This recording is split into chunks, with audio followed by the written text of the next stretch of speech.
In the beginning of 2024, Xbox found itself in some controversy when rumors broke online that they were going to start placing their games on other platforms like PlayStation and Nintendo.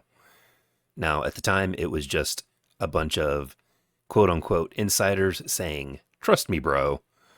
And I wanted to keep a more skeptical eye on things. Just a month later, though, Xbox did come out, and I had to check the exact date on their YouTube channel, and that was February 15th of 2024, saying, yeah, it's only 4 games. They're older games, and we basically want to try to expand the market from Xbox and PC, and they put Hi-Fi Rush, Sea of Thieves, Pentiment, and Grounded on the PlayStation. Now, while not getting any concrete sales numbers, the rumor is that they did very well.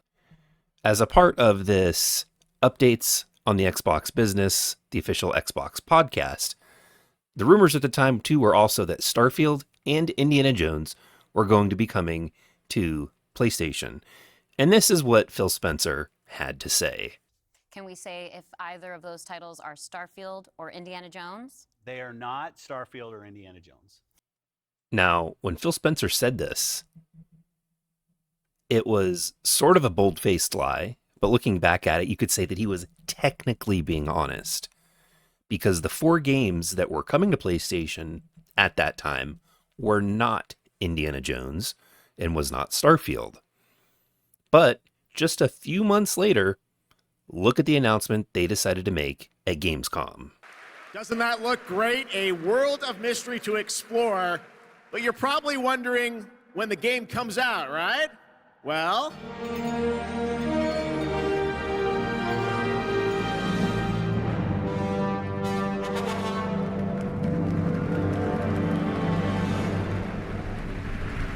there you have it. Indiana Jones and the Great Circle is coming out this December for Xbox Game Pass and PC. But there is one more thing that Machine Games and Bethesda wanted to share with you about Indiana Jones and the Great Circle.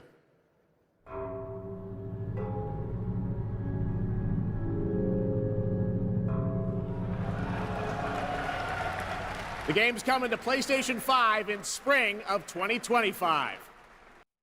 Now, Phil Spencer knew when he sat on this stage and told everybody Indiana Jones was not coming to PlayStation. He knew, in fact, that it actually was. Ports like this don't just happen overnight, and they're not just haphazardly thrown together either. It's probably been in development, I would imagine, alongside the Xbox and the PC versions.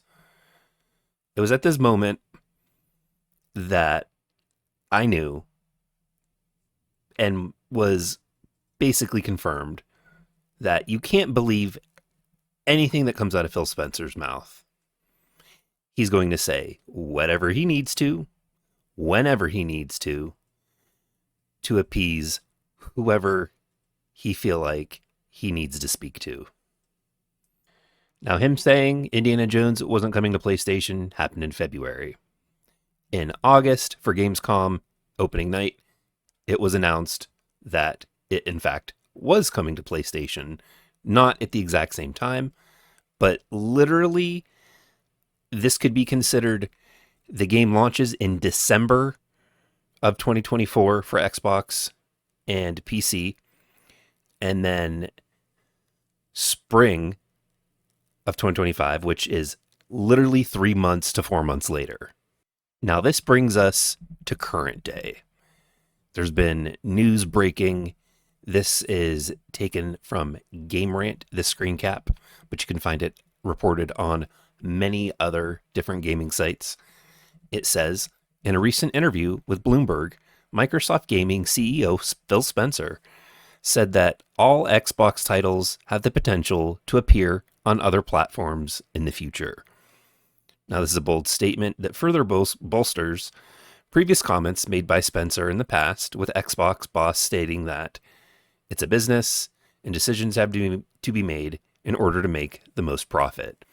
This is likely even vital moving forward, considering the Microsoft acquisition Blizzard in 2023. He says, and I quote, "I do not see sort of red lines in our portfolio that say thou must not," Spencer said, sparking discussion about the possibility of the Master Chief and other Xbox mascots stepping onto PlayStation consoles someday.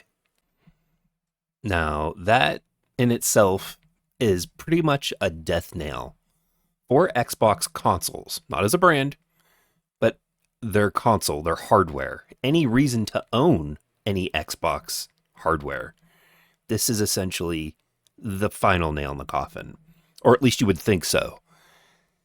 The very next day, Xbox rolls out with an advertisement spread across multiple social media accounts that says that basically every device you own is an Xbox. What is an Xbox? Is in their marketing. Your phone, your tablet, your TV, your computer. We are witnessing in real time the Xbox console death, which essentially means that any game that had been rumored over this last year to be coming to PlayStation is probably going to be coming to PlayStation.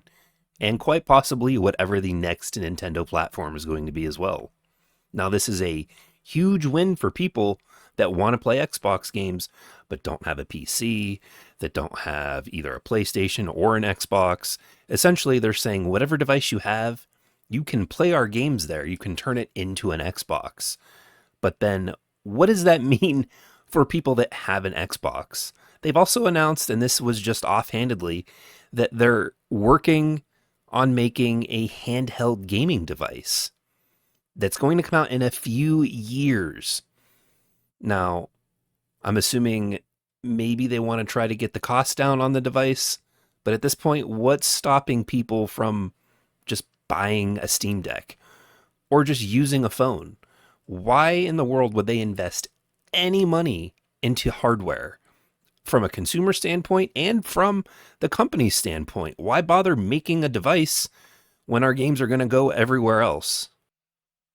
I've owned and own every Xbox console that they've made, and I want to see the brand continue. I hope that this works out for them.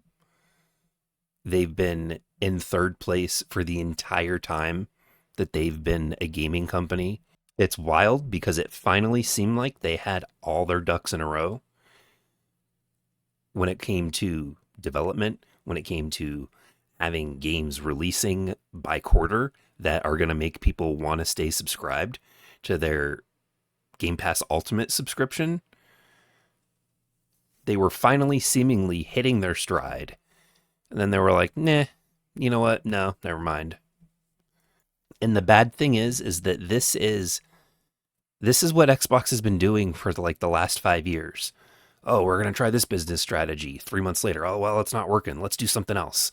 And then that doesn't work. And then so let's try something else.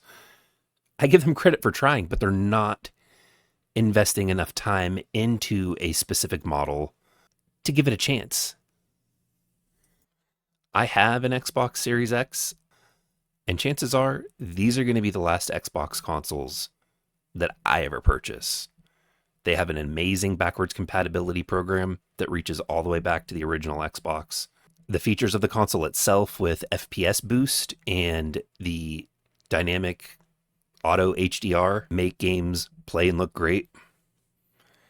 At this point moving forward, I don't see any reason to invest when it comes to hardware with Microsoft and Xbox.